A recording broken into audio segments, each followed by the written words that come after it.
എന്റെ ലക്ഷ്യം എന്ന് പറയുന്നത് ശിവന്റെ തകർച്ചയാണ്. അതിന് എന്റെ റൈറ്റ് ഹാൻഡായിട്ട് അവനെതിരെ നിൽക്കണം. അവന്റെ സർവനാശം അതെന്റെ മുന്നിൽ കാണിച്ചു തരണം. പറ്റോ?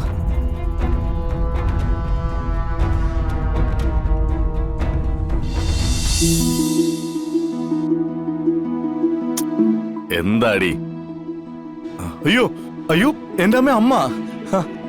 അല്ല, ഇതെപ്പോ എത്തി? ഭയങ്കര സർപ്രൈസ് ആയല്ലോ. നീ എന്ത് കരുതി അമ്മ തിരക്കി പിടിച്ച് വരില്ലെന്നോ?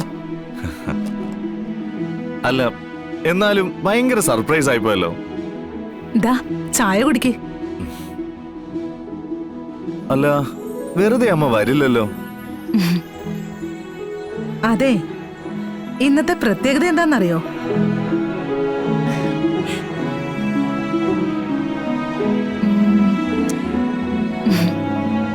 ഇന്ന് നിന്റെ പിറന്നാളാടാ.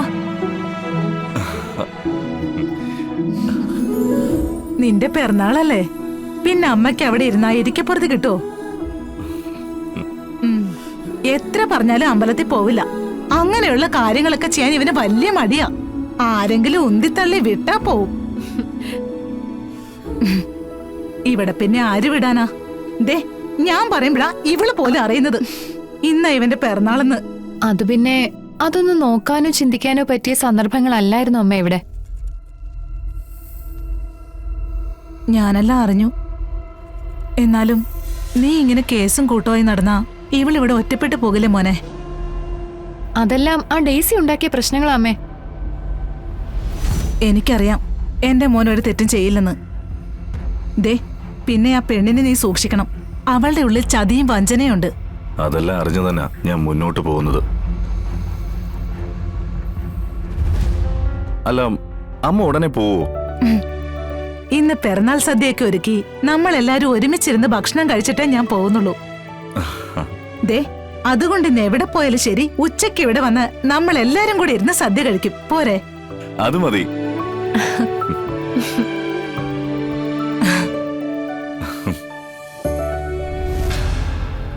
കാണുന്നില്ലല്ലോടാ. വണ്ടി വിട്ടിട്ടുണ്ടപ്പാ, ഇപ്പൊ വരും.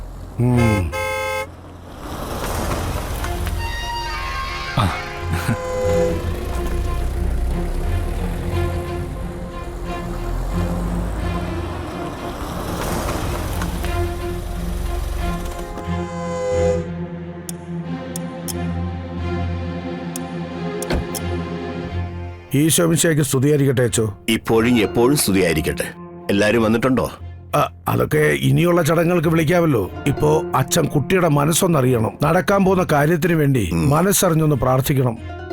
അത് കഴിഞ്ഞാൽ ബാക്കിയുള്ള കാര്യങ്ങളൊക്കെ നേരിട്ടങ്ങ് നടത്താലോ. പയ്യൻ നമ്മുടെ സ്വന്തം തന്നെ അല്ലേ? പിന്നെ അല്ലാതെ. ദേ നിൽക്കുന്നു ഡേവിസ്, എന്റെ പെങ്ങളുടെ മകനാ. ഞാനും എന്റെ പെങ്ങളും കൂടി വളരെ ചെറുപ്പത്തിൽ കളിച്ചു നടക്കുന്ന പ്രായത്തിൽ ഉറപ്പിച്ച ബന്ധമായിരുന്നല്ലോ ഇത്.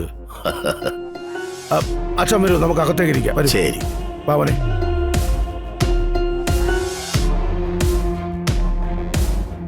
വരൂ.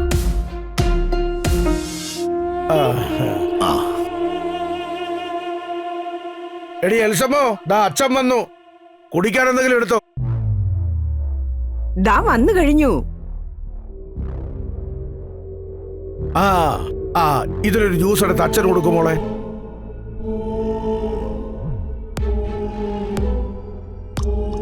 മധുരം കുറച്ചേ ഇട്ടിട്ടുള്ളൂ. ഡെയ്സി ഇപ്പോഴും പഠിക്കുന്നുണ്ടോ? ഇല്ല. ഇനിയിപ്പൊ പഠിത്തമൊക്കെ കല്യാണം കഴിഞ്ഞ് സമയമുണ്ടെങ്കിൽ മതിയച്ചാ. കുടുംബമായിട്ട് ജീവിക്കാനുള്ള പഠിത്തമൊക്കെ ഇപ്പോ അവക്ക് ധാരാളമായിട്ടുണ്ട്. അപ്പൊ നമുക്ക് കാര്യങ്ങൾ തീരുമാനിക്കാമല്ലോ അല്ലേ? മോളെ ഡെയ്സി, നിനക്ക് ഡേവിസിനെ കെട്ടാൻ സമ്മതക്കുറവൊന്നുമില്ലല്ലോ?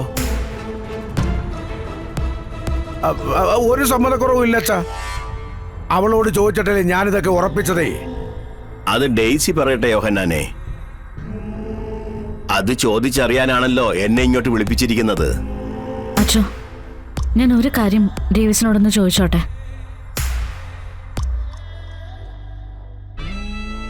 ഓ, അതിനെന്താ? നിങ്ങൾ രണ്ടുപേരുമാണ് ഒന്നിച്ച് കഴിയേണ്ടത്. ഒരു തീരുമാനമെടുക്കുന്നതിന് മുമ്പ് പരസ്പരം ഒന്ന് സംസാരിക്കുന്നത് എന്തുകൊണ്ടും നല്ലതാണ്. ഡേവിസേ, ഒരു മിനിറ്റ്.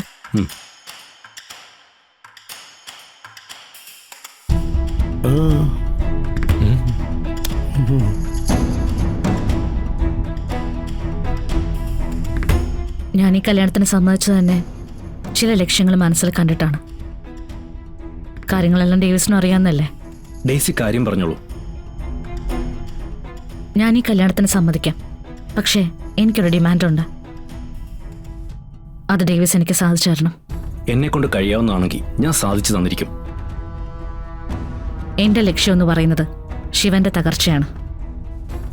അതിന് എന്റെ റൈറ്റ് ഹാൻഡായിട്ട് അവനെതിരെ നിൽക്കണം. അവന്റെ സർവനാശം അത് എന്റെ മുന്നിൽ കാണിച്ചു തരണം. പറ്റോ?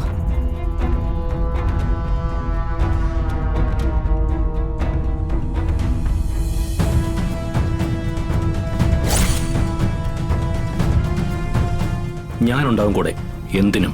മതി, അത് മാത്രം മതി. വാ.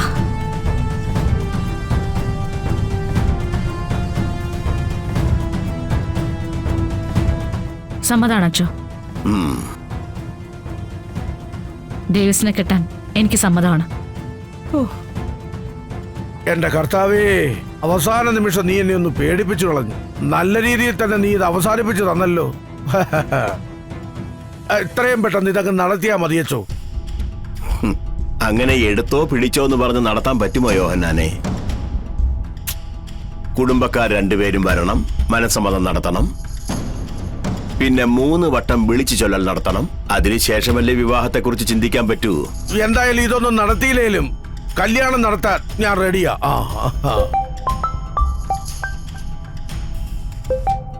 അച്ഛാ ഒരു മിനിറ്റ്.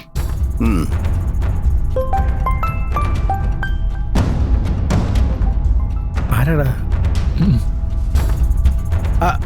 അച്ചോ, എന്തായാലും കല്യാണം ഗംഭീരമാക്കണം. നമ്മുടെ ഇടവകയിൽ ഇത്രയും ഗംഭീരമായൊരു കല്യാണം ഇനി ഉണ്ടാകാൻ പാടില്ല. ഹലോ ചേച്ചി. എന്തായി? കല്യാണം ഉറപ്പിച്ചോ? ആ, അതതിന്റെ വഴിക്ക് നടന്നോളൂ. പക്ഷേ ഞാനൊരു കാര്യം ഉറപ്പിച്ചു. കൂട്ടുകക്ഷി മന്ത്രിസഭയുണ്ടാക്കി ശിവനെതിരെ പോരാടാനല്ലേ? യെസ്, ചേച്ചി പറഞ്ഞ പോലെ ശിവനെതിരെ ഡേവിസിനെ കൊണ്ടുവരിക. ഡേവിസിലൂടെ ശിവന്റെ അവസാനം കാണുക. ചൂണ്ടയിൽ കോർത്തിടുന്നത് നിന്റെ ഭാവി ഭർത്താവിനെയാ. ജീവിതകാലം മുഴുവൻ നിനക്ക് തുണയായി കഴിയേണ്ടവന്. ചാവേറായി തിരഞ്ഞെടുക്കുന്നവന്റെ ജാതകം നോക്കുന്നത് ശരിയല്ലല്ലോ. ലക്ഷ്യത്തിലെത്തുക, അതിനുവേണ്ടി എന്തു മാർഗവും സ്വീകരിക്കാം. ആത്യന്തികമായ ലക്ഷ്യം ശിവന്റെ അവസാനം മാത്രം. വെള്ള പുതപ്പിച്ച് കിടത്തും ഞാൻ എന്റെ മുന്നില്. എന്നോട് കാണിച്ച എല്ലാ ക്രൂരതകൾക്കും അവഗണനകൾക്കും അവന്റെ ജീവൻ എടുത്തുകൊണ്ട് തന്നെ ഈ ഡേസി പക വീട്ടിരിക്കും. ഗുഡ്. എന്തെങ്കിലും ആവശ്യമുണ്ടെങ്കിൽ എന്നെ വിളിക്കാം. ശരി ചേച്ചി.